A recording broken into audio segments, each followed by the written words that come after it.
ঘুমাইও তো শান্তি নেই রে। হ্যালো, সালাম আলাইকুম। ওকে।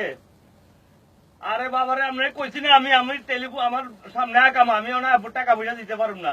শালার পুতের টেলিফোনের গোষ্ঠী শুধু শালার পুতের ঘুমাইও শান্তি নাই। পাড়া প্রতিবেশী যারা আছে সবাই দেনা ফেনা শেষ করতে করতে করতে করতে বিদেশের কোনো শান্তি পেলাম না।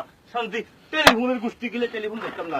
টেলিফোন সেট চালামো টেলিফোন সেট চালামো টেলিফোন সেট চালামো। পাড়া প্রতিবেশী কারো লেগে শান্তি পেলাম না। সবাই মন রক্ষা করতে করতে নিজের কিছুই করতে পারলাম না এই জীবনে। এই জীবনটাই ব্যর্থ গেল।